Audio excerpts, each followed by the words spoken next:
When Emily Parker and her fiancé, Daniel Hayes, seemed destined for a perfect wedding, no one could have imagined the dark secret lurking behind closed doors. Daniel's shocking affair with Emily's own mother would ignite 9 days of relentless, brutal revenge that tore their lives apart forever.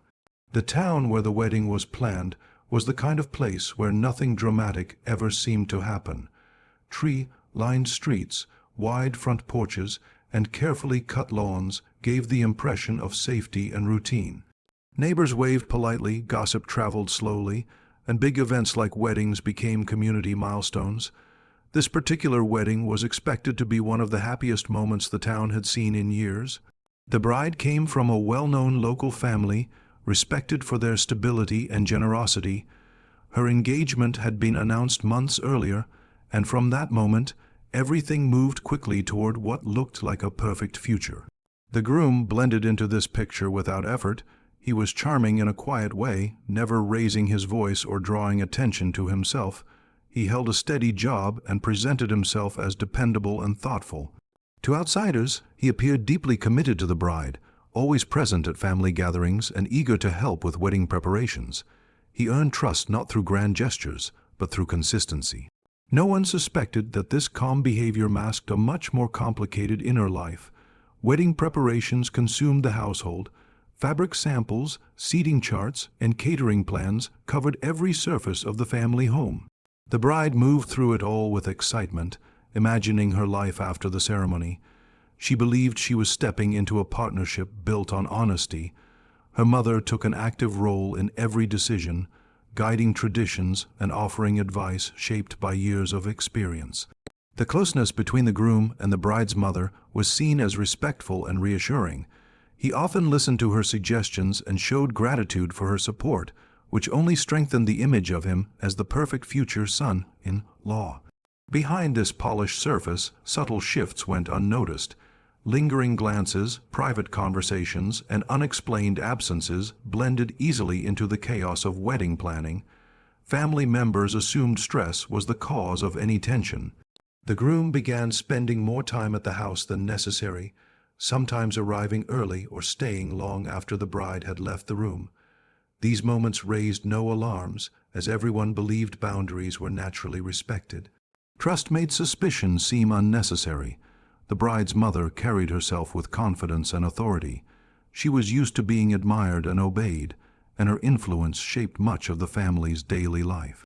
Her involvement in the wedding gave her constant access to the groom, and over time, their interactions took on a private rhythm that no one else recognized. What started as shared planning responsibilities quietly crossed into emotional dependence.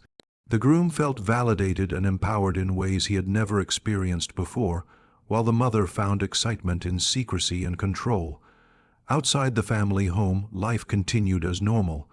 Invitations were mailed, deposits were paid, and guests made travel plans. Social media filled with engagement photos and countdowns to the big day. The groom played his role convincingly, smiling for cameras and speaking of commitment. Each public display of affection added another layer of deception. The lie grew heavier, but instead of stopping, it deepened. As the wedding date approached, pressure increased. The groom felt torn between the life he had promised and the secret he had created. Yet he believed he could manage both worlds without consequences. The bride remained unaware, focusing only on her happiness and future. The house that once symbolized family unity now held a dangerous imbalance. What looked like the beginning of a joyful marriage was already built on betrayal, waiting for the moment when the perfect image would finally collapse. The truth did not surface in a dramatic explosion. It crept out quietly, carried by small inconsistencies that no one initially wanted to question. The bride began noticing changes that felt wrong, but were difficult to explain. The groom became distracted, less present during moments that should have felt intimate and reassuring. His phone never left his side, and his excuses for leaving the room grew frequent and vague.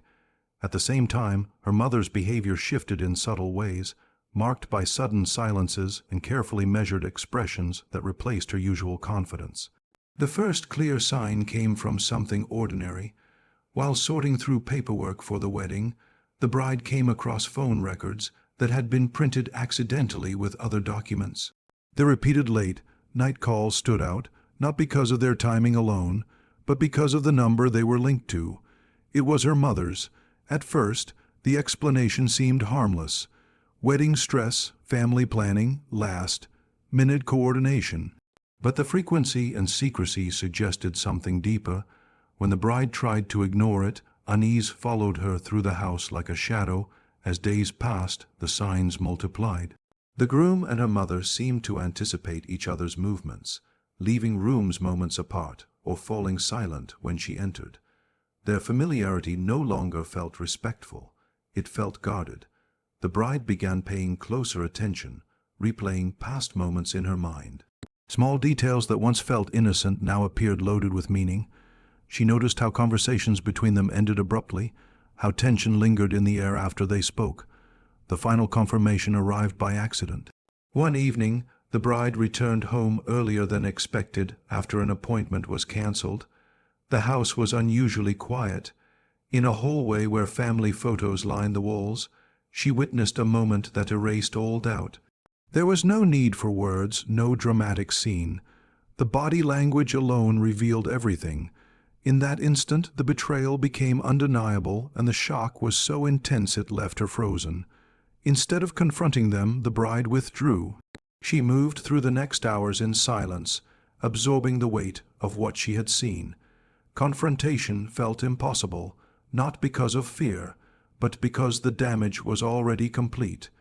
The betrayal was not only romantic, but deeply personal, cutting through trust, family loyalty, and identity.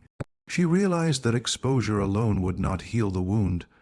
The groom and her mother had crossed a line that could never be erased. The mother sensed that something had changed. Her authority and composure began to crack under the pressure of being discovered. The groom, meanwhile, underestimated the situation. He believed confusion and denial would protect him. He assumed the family would choose silence over scandal. What he failed to understand was that the quiet response was not forgiveness. It was strategy. As the wedding date drew closer, the bride made a decision that surprised everyone.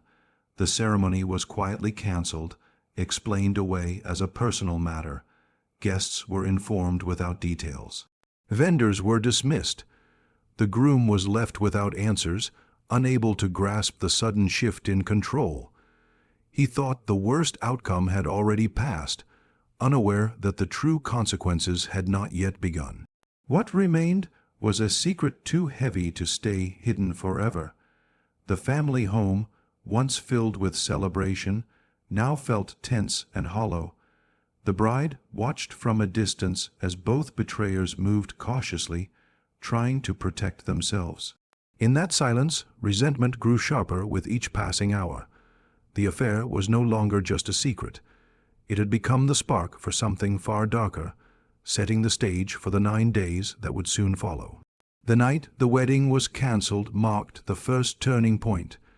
The groom went to bed confident that the crisis would blow over, that the bride's shock would fade, and that the family would quietly allow the situation to pass. He was wrong. The cancellation was not an impulsive reaction. It was the first move in a carefully calculated plan that had already begun to take shape. Every corner of his life that had once felt stable was about to fracture, starting with his sense of safety. The first day of revenge began subtly, almost imperceptibly. The groom woke to find small changes around his home. Items were moved, doors left unlocked, and personal belongings shifted in ways he could not immediately explain. He brushed it off as coincidence, a result of his own forgetfulness, but a creeping unease took root. By mid-morning, a series of missed calls and cryptic messages appeared on his phone, each one anonymous and intentionally unnerving. There was no demand, no threat spelled out, just the unmistakable feeling that someone was observing him. As the hours passed, the incidents became harder to ignore. On his way to work, his car wouldn't start. Battery dead, he assumed, but when he tried to call for help, his phone inexplicably lost signal in the middle of the driveway. The sense of being watched grew stronger, and the groom began noticing figures at a distance, always just out of clear view. At work, Minor accidents disrupted his routine: a coffee spill, documents misplaced, a sudden technical malfunction in his office computer.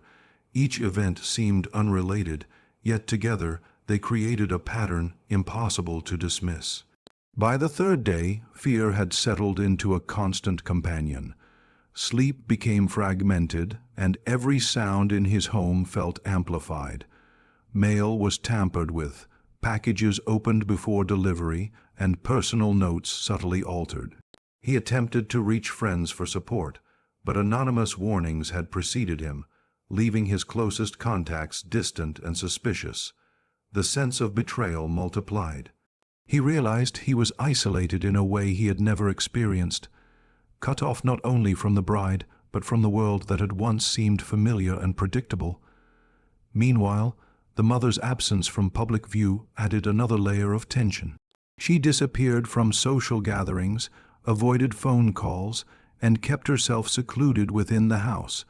The groom interpreted her absence as retreat, a pause in the chaos, but it was part of the careful orchestration of his fear. He began noticing patterns in the timing of incidents, as if someone anticipated his every movement. Doors would creak open when he wasn't looking, and faint traces of someone's presence lingered where it shouldn't have been. Even the smallest noises became unbearable, like warnings he couldn't decipher. By the fifth day, the cumulative weight of these events had taken a tangible toll. The groom's carefully constructed persona of control and confidence began to crack. He appeared distracted in public, anxious in private, and increasingly defensive with anyone who questioned him. Every minor accident, every strange occurrence, reinforced a growing certainty. He was trapped in a situation he did not understand and could not control. Each day built on the last, extending fear into a continuous chain of psychological torment. What had begun as a private scandal now turned into a personal nightmare. The revenge was methodical and unrelenting, designed not to end in a single blow but to stretch, to create tension that frayed nerves and forced self-doubt. By the ninth day, the groom was no longer confident in his judgment or his safety. The first day of revenge had begun as a quiet warning, but as it unfolded, it became clear that it was only the start of a 9-day descent into a life dominated by terror, confusion, and the consequences of his own betrayal. The days following the first incidents became a relentless test of the groom's endurance. Each morning brought new, carefully orchestrated disruptions that seemed minor in isolation, but combined into an unrelenting siege. At work, emails vanished or appeared altered, important reports were misplaced, and his colleagues noticed his growing distraction. The groom tried to rationalize each event, telling himself it was coincidence, but the sequence was too precise to ignore. The sense of being constantly observed intensified, and paranoia crept into every corner of his daily life. Outside the office, his car was vandalized repeatedly, tires slashed, windows smeared with an unknown substance, and engine parts tampered with left him stranded on multiple occasions. Every repair was mysteriously undone, leaving him uncertain if leaving the car parked anywhere was safe. Even his home offered no sanctuary. Doors were left unlocked, lights flickered at random, and objects he knew were secure appeared moved. Each incident eroded his confidence and heightened the feeling that someone was always present, watching, waiting.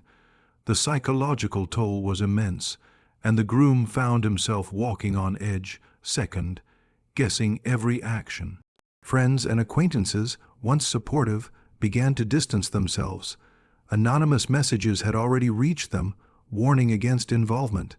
Invitations were ignored, calls went unanswered, and subtle whispers spread through his social circle.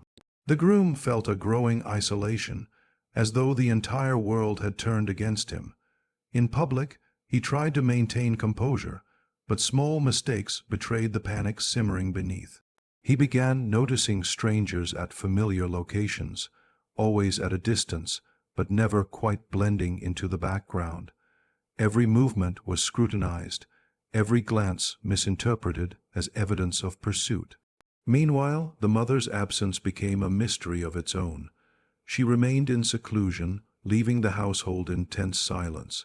Her disappearance created a void, amplifying the groom's uncertainty and fear. The bride, though largely absent from the public eye, monitored the situation from a distance, her strategy hidden behind a mask of calm.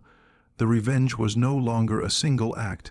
It had evolved into a calculated campaign, one designed to dismantle the groom's life piece by piece. By the 6th and 7th days, the cumulative strain began affecting his physical and mental health. Sleep became impossible, replaced by nights spent listening for phantom sounds. Meals were forgotten, and his appearance deteriorated. Even minor stressors triggered disproportionate anxiety. Each day, he became more erratic, more desperate for control over a life that was slipping through his fingers. He attempted to confront the situation logically, but the patterns were too carefully manipulated, leaving no clear solution. On the 8th day, a critical incident occurred. The groom was found disoriented on a deserted street near his home, his car nowhere in sight. Neighbors reported seeing him stumble, confused and fearful, as if fleeing an unseen threat. The authorities were notified, but with no concrete evidence of wrongdoing, they could do little beyond questioning him. The relentless psychological pressure had begun to manifest physically. Bruises appeared, minor injuries went unexplained, and the sense of danger became tangible. The 9th day, the culmination of the revenge, left the groom shaken to his core. He was found severely injured in circumstances that suggested foul play, though no one could pinpoint a single culprit. Every system of his life, career, relationships, public image, had crumbled under the weight of the orchestrated attacks. The town was left in shock. What had begun as a secret affair had transformed into a 9-day nightmare, a calculated dismantling of a man who had underestimated the consequences of betrayal. By the end, fear, isolation, and the physical toll converged to leave a lasting imprint on the groom, a warning of how private betrayal can escalate into public terror. After the 9th day, the aftermath was as chilling as the events themselves. The groom survived the physical ordeal, but the damage extended far beyond his body. He was a broken figure in the eyes of the town, his confidence shattered and his reputation permanently tarnished. The psychological impact was profound. Every glance, every whisper in the street reminded him of the betrayal that had sparked the 9-day campaign of revenge. He could no longer trust his own judgment or sense of safety. The house he had once called a sanctuary now felt like a cage, a constant reminder of the consequences of his actions. The bride retreated completely from public life. She avoided social gatherings, muted her presence on social media, and relocated temporarily under the guise of seeking distance. No one outside the immediate family knew her whereabouts, and speculation grew into rumors that spread like wildfire through the small town. While some believed she had simply chosen privacy, others suspected that her withdrawal was part of a larger, deliberate plan. Her actions suggested that the family's influence and strategic thinking had not ended with the cancellation of the wedding. They had only evolved into a long-term, carefully maintained silence. The mother's role in the unfolding events remained clouded in ambiguity. Law enforcement later discovered unrelated criminal activity that led to her temporary arrest, but her involvement in the 9-day revenge campaign was never fully confirmed. Investigators suspected that she had played a part in orchestrating certain events, whether directly or indirectly, yet concrete evidence remained elusive. Her disappearance during the 9 days had allowed her to manipulate perceptions without leaving a trail. Even after her release, she maintained an air of authority, as though the storm had passed without touching her, leaving the groom and the bride as the primary casualties of the ordeal. The town struggled to process the events. Neighbors who once felt safe in their quiet streets now saw shadows where none existed. The story was discussed behind closed doors, speculation about motives and actions filling conversations that once centered on everyday life. Local authorities released only limited details, citing the complexity of the case and the need to protect privacy.